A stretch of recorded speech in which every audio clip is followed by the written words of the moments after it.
बिस्मिल्लाहिर्रहमानिर्रहीम। अस्सलाम वालेकुम students and viewers. Sir Zafar YouTube के जी ट्यूटर चैनल से कैसे हैं आप लोग। एडवांस इकोनॉमिक्स में हमारा आज का जो टॉपिक है वो है elasticity of demand. Last video में मैंने आपको स्टूडेंट्स बताया था कि इलास्टिसिटी ऑफ डिमांड को मेजर करने के हमारे पास बुनियादी तौर पर तीन तरीके हैं। वो कौन कौन से? Number one, total outlay method. Number two, percentage का मेथड। नंबर तीन पे ज्योमेट्रिकल मेथड है। उसके आगे फिर दो हिस्से मैंने उनको अलग अलग करके लिख दिया, आर्क इलास्टिसिटी और पॉइंट इलास्टिसिटी। आज हमारा टॉपिक जो है वो टोटल आउटले मेथड है, जिसका एक और नाम भी है स्टूडेंट्स। इसी को हम मार्शल मेथड का नाम भी देते हैं। पहले तो मैं आपको ये बताता चला जाऊं कि हम इसको मार्शल मेथड क्यों कहते हैं, टोटल आउटले मेथड क्यों कहते हैं। दरअसल ये जो हमारे पास सब कुछ मौजूद है, ये जो आज सिस्टम हम देख रहे हैं, ये हमें प्रोफेसर मार्शल ने, अल्फ्रेड मार्शल ने समझाया था। उन्होंने ये तरीका हमें बताया था, इसलिए हम उनके नाम से इसको मंसूब कर देते हैं और इसका नाम मार्शल मेथड रख देते हैं। और इसको टोटल आउटले मेथड इसलिए कहते हैं कि आप जानते हैं, जब मैंने लॉ ऑफ डिमांड आपको पढ़ाया था, तो उस लॉ ऑफ डिमांड में जब हम ये टेबल बनाते थे तो एक तरफ हम प्राइस रखते थे, दूसरी तरफ हम डिमांड रखते थे। बस प्राइस और डिमांड के अलावा कुछ भी नहीं होता था।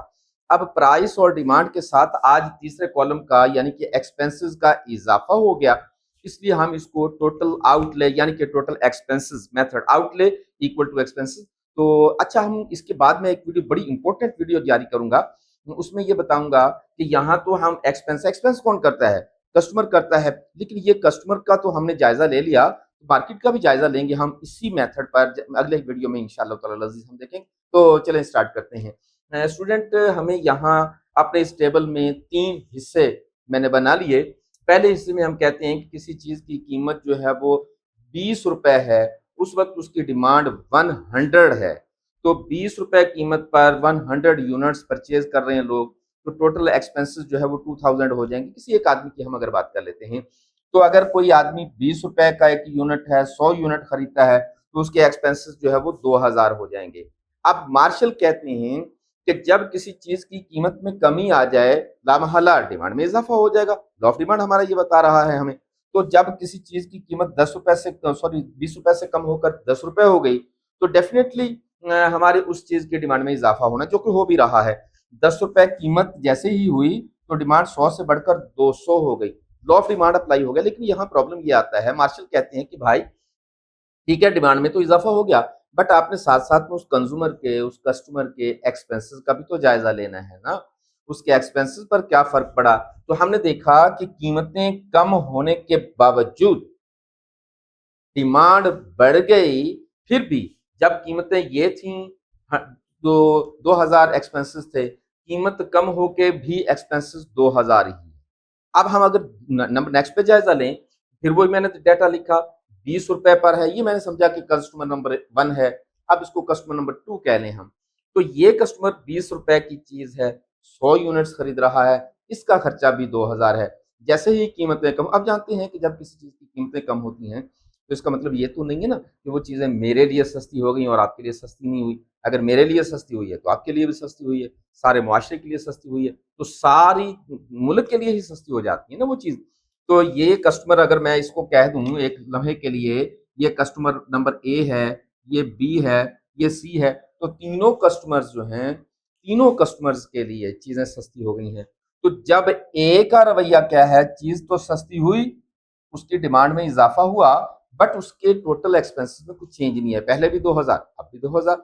अब कस्टमर नंबर बी को हम देखते हैं, 20 रुपए पर उसका खर्चा 2000 था। जैसे ही कीमत कम हुई, डिमांड में इजाफा हुआ और उसके टोटल एक्सपेंसेस 20 रुपए कीमत पर उसके एक्सपेंसेस 2000 थे, जबकि कीमत 10 रुपए हो गई। चीजें भी पहले से 100 से 150 खरीद रहा है, ज्यादा खरीद रहा है, लेकिन उसके टोटल एक्सपेंसेस कम हो।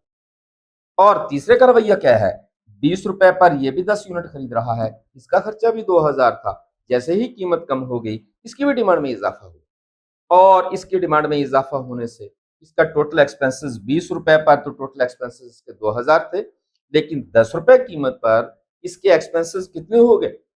3000 हो गए। स्टूडेंट्स, हमें तीनों का अलग अलग जायजा लेना है। कीमतें कम हुई, डिमांड में इजाफा हुआ, कीमत यहाँ भी कम हुई, डिमांड में इजाफा हुआ। यहाँ भी कीमत कम हुई, डिमांड में इजाफा हुआ, तीनों का बिहेवियर डिफरेंट है। ये तो लॉजिक और रियलिटी तो एक ही है, कीमतें कम हो रही हैं, डिमांड में इजाफा हो रहा है, तीनों के साथ एक ही हो रहा है, लेकिन एक्सपेंसेस तीनों के वेरी कर रहे हैं। यहाँ कीमतें कम होने से एक्सपेंसेस पहले 2000 अब भी 2000, यहाँ कीमतें 20 से कम होकर 10 हुई, एक्सपेंसेस 2000 अब 1500, एक्सपेंसेस कम हो गए। यहाँ कीमतें कम होने से एक्सपेंसेस 2000 की बजाय 3000 हो गए। तो यहाँ एक्सपेंसेस चेंज नहीं हुए, पहले भी 2000 अब भी 2000। तो मार्शल कहते हैं कि अगर सूरत ये हो तो ऐसी सूरत में हम कहेंगे जो इलास्टिसिटी है वो इक्वल टू 1 होती है। और अगर टोटल खर्चा ऐसी सूरत हाल में आ जाए तो हम कहेंगे इलास्टिसिटी लेस देन 1 होती है। और अगर सूरत हाल ये हो जाए तो हम कहेंगे इलास्टिसिटी ग्रेटर देन 1 होती है। अगर एक्सपेंसेस में चेंज नहीं आता, पहले भी 2000 अब भी 2000, तो इलास्टिसिटी इक्वल टू यूनिट होती है। यूनिटरी इलास्टिसिटी भी इसको ही कहते हैं। अगर कीमतें कम होने से खर्चा कम हो जाए तो इलास्टिसिटी कम होती है, कीमतें कम होने से खर्चा बढ़ जाए तो इलास्टिसिटी बढ़ जाती है। सिंपल सा काम है, खर्चे में नो चेंज तो इलास्टिसिटी 1 इक्वल टू 1। खर्चा कम हो जाए, इलास्टिसिटी भी 1 से कम हो गई, खर्चा बढ़ जाए, इलास्टिसिटी भी बढ़ गई, 1 से ज्यादा हो गई। इलास्टिसिटी की जो ग्रेड हैं, डिग्रीज हैं, 5 तरह के होते हैं।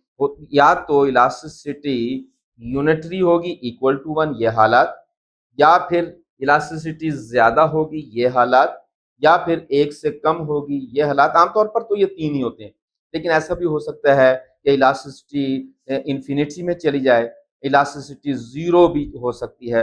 तो ये 5 सूरतें हो सकती हैं, इलास्टिसिटी 0 भी हो सकती है, इन्फिनिटी में भी हो सकती है, लामहदूद भी हो सकती है। आमतौर पर हम इन तीनों को ही जायजा लेते हैं। तो स्टूडेंट्स, अगर हम इन तीनों का ग्राफिकली जायजा लें तो आइए हम देखते हैं बारी बारी। हम इसको पहले तो हम इसको बनाते हैं 20 रुपए कीमत। अच्छा स्टूडेंट, यहाँ एक और बहुत बड़ी मिस्टेक करते हैं कि जब वो ग्राफ बनाते हैं तो परेशान हो जाते हैं, ये एक्सपेंसेस का भी ग्राफ बनना नहीं, एक्सपेंसेस का ग्राफ नहीं बना, लॉ ऑफ डिमांड की तरह ही ग्राफ बनेगा। आपने इन्हीं दोनों चीजों को लेके जाना है, इसी दोनों चीजों को आगे बढ़ाना है। तो 20 रुपए कीमत पर 100 यूनिट हम खरीद रहे हैं, तो यहाँ हम इसको 100 को यूं करके स्टूडेंट्स में खड़े होकर बना रहा हूँ, तो ये थोड़ा सा लाइन टेढ़ी हो सकती है। 10 रुपए पर क्या है 200, 10 रुपए और 200, ये मेरे पास पहला खत बन गया, ये मेरे पास डिमांड का एक खत बन गया।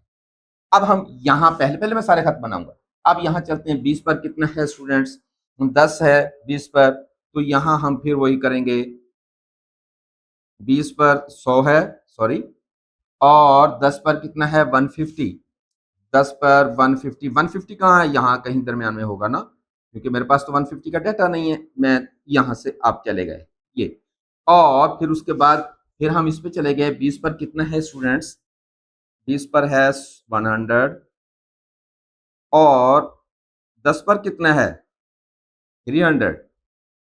तो ये मेरे पास 3 मुख्तलिफ किस्म के डिमांड के खत आ गए हैं, 3 खत बन गए हैं डिमांड के। स्टूडेंट्स, एक छोटा सा काम करना है, ये जो पहला पहला बॉक्स है ना, मैं इसको फिल करता हूँ। ये क्या कह रहा है, कहता है कि ये तब्दीली आई है कीमत में तब्दीली भी आई है। यहाँ कीमत में कितनी तब्दीली आई है, यहाँ भी मैं रेड से ही फिल कर रहा हूँ, कीमत में तब्दीली ये आई है। यहाँ क्या है, यहाँ भी रेड से ही फिल कर रहा हूँ, कीमत में तब्दीली ये आई है। अब इस तीनों जगहों पर कीमत में बराबर की तब्दीली है, और यहाँ भी हम यही देख रहे हैं, 20 का 10 हुआ है, यहाँ भी 20 का 10 हुआ है, कीमत में तब्दीलियां बराबर आ रही, लेकिन उसकी जो रिजल्ट्स हैं डिमांड पर वो बिल्कुल डिफरेंट हैं। इस तब्दीली के नतीजे में, यानी कि प्राइस के इस तब्दीली के नतीजे में जो डिमांड में चेंज आ रहा है, स्टूडेंट्स जरा गौर से देखिएगा, ये है। और इधर जो डिमांड में चेंज आ रहा है वो ये, इधर जो डिमांड में चेंज आ रहा है वो ये। स्टूडेंट्स, अगर हम बिल्कुल आराम से गौर से इस बात को देखें तो तब्दीली कीमत में जो आई है उसके मुकाबले में जो डिमांड में तब्दीली आई है, दोनों तब्दीलियां बराबर है। उसका बॉक्स और उसका बॉक्स अगर आप गौर से देखें तो दोनों बराबर है। जब तब्दीली आई इधर, उसके जवाब में तब्दीली ये आई, दोनों तब्दीली, दोनों बॉक्सेस एक दूसरे के बराबर हैं तो हम कहेंगे यहाँ इलास्टिसिटी जो है वो भी बराबर होगी किसके, 1 के। हाँ, हम ये देखेंगे कि इलास्टिसिटी इक्वल टू 1 है। अच्छा, यहाँ ये चीज देखनी है कि हम इक्वल टू 1 क्यों कह रहे हैं, कोई और पैमाना क्यों नहीं ले रहे, नेक्स्ट में बात करता हूँ। अब यहाँ अगर हम देखें तो कीमत में तब्दीली ये आई है और जवाबन जो डिमांड में तब्दीली आई है ये आई है। यहाँ तो दोनों बॉक्सेस बराबर थे, लेकिन यहाँ दोनों बॉक्सेस बराबर नहीं है, ये बॉक्स छोटा है तो इसका मतलब है कि इलास्टिसिटी भी छोटी है। और इधर अगर आप देखें तो प्राइस में ये तब्दीली आई है, डिमांड में तब्दीली बहुत बड़ी है, इसका मतलब है कि इलास्टिसिटी भी बड़ी है। अगर आपने स्टूडेंट एक देखिए, कभी कभी ऐसा होता है कि दो चीजों को याद रखना प्रॉब्लम हो जाता है, तो हम उसके लिए एक सीधा सीधा काम करें, किसी एक चीज को याद रख लें। आपने डिमांड सॉरी जो आपके प्राइस में तब्दीलियां हैं इसको याद ही नहीं रखना, आपने डिमांड में याद रखना है सारा कुछ।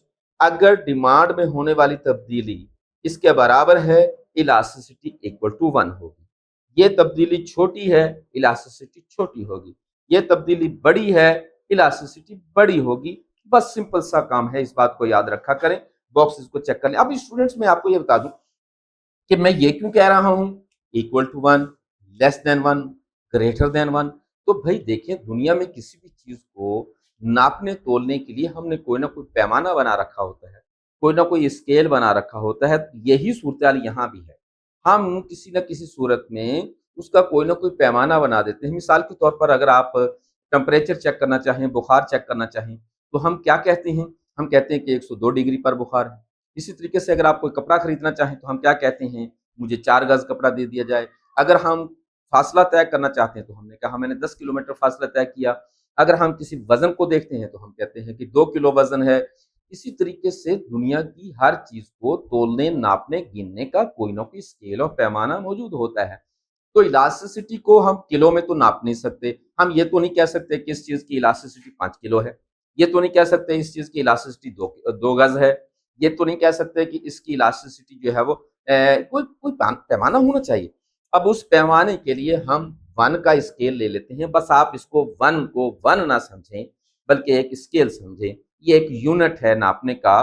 तो हम कहेंगे, अगर मैं फर्ज करो इसको मैं किलो कह लूं, तो मैं कहूंगा इलास्टिसिटी 1 किलो है, यहाँ कहूंगा इलास्टिसिटी 1 किलो से कम है, और यहाँ कहूंगा इलास्टिसिटी 1 किलो से ज्यादा है।